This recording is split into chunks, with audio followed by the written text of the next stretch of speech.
నుంచి హైదరాబాద్ కు అక్రమంగా గంజాయిని తరలిస్తున్న 3 సభ్యుల ముఠాను బోయిన్పల్లి పోలీసులు అరెస్ట్ చేశారు. సులభంగా డబ్బులు సంపాదించాలని ఉద్దేశంతో రాజమండ్రి నుంచి మేడ్చల్ ప్రాంతానికి గంజాయిని తరలిస్తున్నట్లు బోయిన్పల్లి పోలీసులు తెలిపారు. వీరి వద్ద నుండి 130 కిలోల గంజాయితో పాటు 2 కార్లను స్వాధీనం చేసుకుని అరెస్టు చేసి రిమాండ్ కు తరలించారు.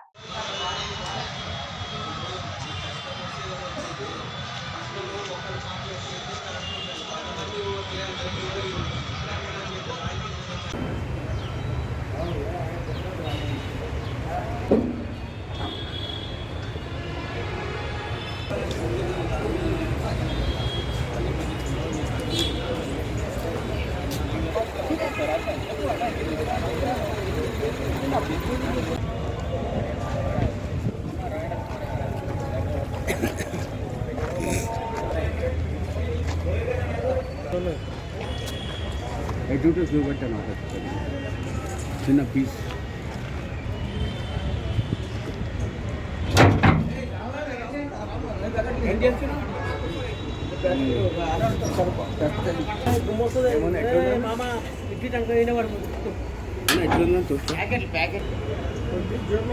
ఏ మామిడి ఆకులు ఉన్నాయి.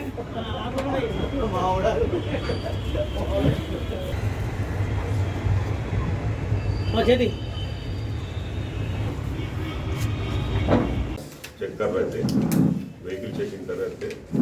वो व्हीकल चेकिंग में 2 व्हीकल विदाउट नंबर प्लेट का और एक बोलेरो व्हीकल, वो 2 चेक आके 2 व्हीकल को पैकेट्स उसके अंदर मिले.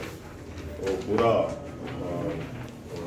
ఎన్ని రోజుల నుంచి జరుగుతుందని కాదు, ఇట్లాంటి వాళ్ళు స్వలాభం కోసం ఎక్కువ మొత్తంలో ఈజీగా ఎర్న్ చేయాలనే ఉద్దేశంతో ఎక్కడైనా వాళ్ళకి అవకాశం ఉంది అని అంటే ఏదో పర్చేస్ల ద్వారా వాళ్ళ ద్వారా ఎక్కడైతే ఇది ఎక్కువ పండిస్తారో ఆంధ్ర సైడు, తర్వాత అక్కడ ఏజెన్సీ ఏరియాలో, ఆ ఏజెన్సీ ఏరియా నుంచి ఒరిస్సా బార్డరు అదంతా ఆ ఏరియాలో ఎక్కువగా ఇది సాగు చేస్తుంటారు ఈ గంజాయి. అక్కడి నుంచి అక్కడ ఎవరైనా పర్చేస్తులు ఉంటే వాళ్ళ ద్వారా ఇక్కడ తీసుకొస్తూ వ్యాపారం చేస్తుంటారు. అయితే మనం సాధ్యమైనంత వరకు ఇక్కడ గట్టి నిఘా ఏర్పాటు చేయడం జరిగింది. ఎట్టి పరిస్థితుల్లో ఇట్లాంటి కార్యకలాపాలకు పాల్పడిన వాళ్ళను ఎవరిని కూడా ఎట్టి పరిస్థితుల్లో స్పేర్ చేసే అవకాశం లేదు. మనకు ఇన్ఫర్మేషన్ సిస్టమ్ ఉంది. ఖచ్చితంగా ఇట్లాంటి కార్యకలాపాలు ఎక్కడ జరిగినా కూడా సిటీలో ఇమ్మీడియట్గా పట్టుకోవడం జరుగుతుంది. ఏదో అవకాశం ట్రైన్లో అవకాశం ఉంటే ట్రైన్లో తీసుకొని వస్తారు, బస్సులలో కూడా తీసుకురావడానికి అవకాశం ఉంది. వీళ్ళు కార్లు తీసుకొని వెళ్ళింది. ఎవరు అనేది వాళ్ళు లోకల్ వాళ్ళకు కొంతమందికి సెలెక్ట్ చేసుకొని విద్యార్థులు కావచ్చు, కొంతమంది ఇంజనీరింగ్ స్టూడెంట్స్, దీనికి అలవాటు పడిన కొంతమంది వేరే వాళ్ళు కూడా వేరే చిన్న చిన్న పనులు చేసుకునే వాళ్ళు, అట్లాంటి వాళ్ళను సెలెక్ట్ చేసుకొని వాళ్ళకు అమ్ముతుంటారు.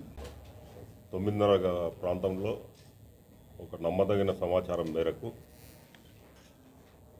కమిషనర్ గారి task force, south east zone సంబంధించిన టాస్క్ ఫోర్స్ టీము, తర్వాత బోయిన్పల్లి పోలీస్ సిబ్బంది, ఇన్స్పెక్టర్ ఆధ్వర్యంలో వీళ్ళు డైమండ్ పాయింట్ దగ్గర వెహికల్ చెకింగ్ చేస్తుంటే ఒక 2 వెహికల్స్ అనుమానాస్పదంగా అక్కడికి రావడం జరిగింది. వాటిని చెక్ చేస్తే ఒకటి బొలెరో వెహికల్, ఇంకొకటి Maruti Swift without number plate. ఈ 2 వెహికల్స్ చెక్ చేస్తే అందులో 2 వెహికల్స్లలో నిషేధిత గాంజాయి ప్యాకెట్స్, అందులో టోటల్ 67, 2 వెహికల్స్లలో కలిపి 67 ప్యాకెట్లు, అంటే సుమారు ఒక్కొక్కటి టోటల్ గాంజాయి 67 ప్యాకెట్లకు సంబంధించి 130 కిలోలు, సుమారు 130 కిలోల గాంజాయి ఆ 2 వెహికల్స్లలో వాళ్ళు రాజమండ్రిలో ప్రొక్యూర్ చేసి, రాజమండ్రిలో అక్కడ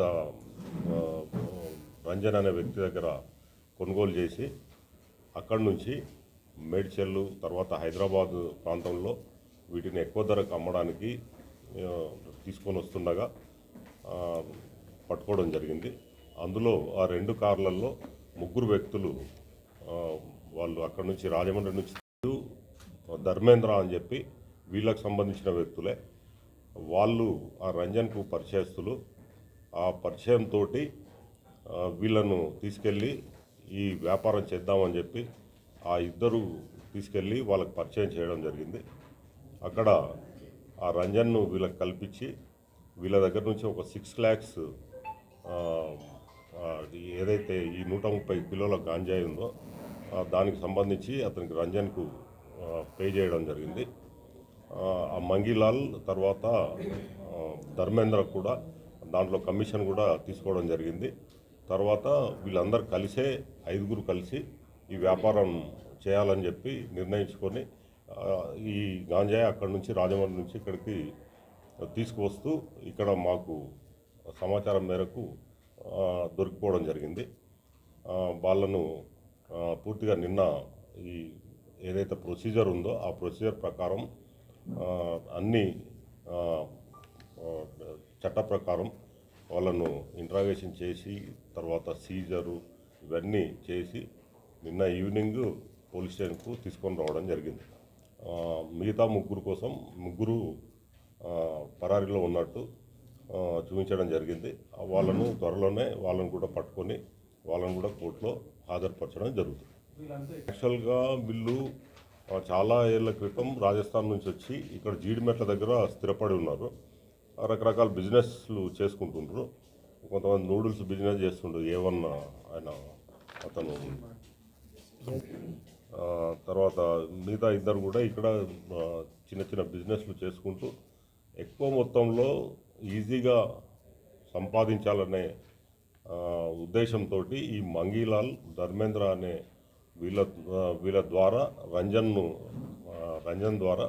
రంజన్ పరిచయం ఉండడం వల్ల అక్కడి నుంచి ఈ గంజాయి తెచ్చి అమ్మితే ఎక్కువ లాభం వస్తుందనే ఉద్దేశంతో అక్కడి నుంచి ఈ వ్యాపారం చేయాలని నిర్ణయించుకొని ఇది చేయడం జరిగింది.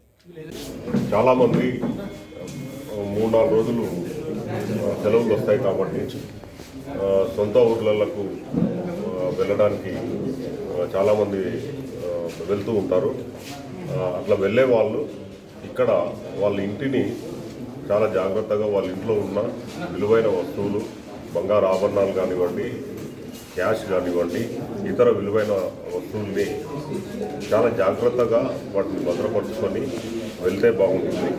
అదేవిధంగా బంగారు ఆభరణాలు, నగదు ఉంటే బ్యాంకు లాకర్లలో పెట్టుకోవడం శ్రేయస్కరం. ఎట్టి పరిస్థితుల్లో ఇంట్లో పెట్టి దాన్ని కొంచెం నిర్లక్ష్యంగా వ్యవహరిస్తే మనము వచ్చేసరికి ఏదైనా నేరం జరిగి పోగొట్టుకోవాల్సిన పరిస్థితి వస్తుంది. కాబట్టి దయచేసి విలువైన వస్తువులు ఉంటే లాకర్లలో పెట్టుకోండి. లేకపోతే మీ ఇంటికి భద్రత సంబంధించి సెంట్రల్ లాకింగ్ సిస్టమ్ కానివ్వండి, అలారం సిస్టమ్ కానివ్వండి, అట్లాంటి వాటిని అమర్చుకుంటే వెంటనే మీకు ఏదైనా అట్లా ఎవరైనా అపరిచిత వ్యక్తులు లేకపోతే నేరస్తులు మీ ఇంటికి వైపు వస్తే మీరు వెంటనే గమనించి గుర్తించి దాని మీద తదుపరి police station, local police station కానీ లేకపోతే పక్క వాళ్ళకి కానీ ఎవరికైనా ఇన్ఫార్మ్ చేసి ఆ నేరాన్ని అరికట్టడానికి అవకాశం ఉంటుంది. కాబట్టి దయచేసి మీరు ఇవన్నీ జాగ్రత్తలు తీసుకొని ఊర్లలకు వెళ్ళండి. ఎట్టి పరిస్థితులలో మీ విలువైన వస్తువులు ఇంట్లో పెట్టి నిర్లక్ష్యంగా ఏమైతుందిలే అని చెప్పి చిన్న లాక్ వేసి వెళ్ళిపోవడం వల్ల మీకు నష్టం జరిగే అవకాశం ఉంటుంది. అదేవిధంగా మీకు ఏదైనా అనుమానాస్పద వ్యక్తులు కానీ మీ వీధిలో అక్కడ కనిపిస్తే వెంటనే 100కు కాల్ చేసి లోకల్ పోలీస్కి ఇన్ఫార్మ్ చేయండి. వెంటనే మేము వచ్చి వారిని విచారించడం జరుగుతుంది. ఏదైనా నేరస్తులు అట్లా ఉంటే మేము పట్టుకొని వాళ్ళని విచారించి మీకు సంబంధించిన వస్తువులు పోకుండా మేము అరికట్టగలుగుతాం. దయచేసి పాటించండి. మీ వస్తువుల్ని భద్రపరుచుకొని నష్టపోకుండా జాగ్రత్త తీసుకోండి.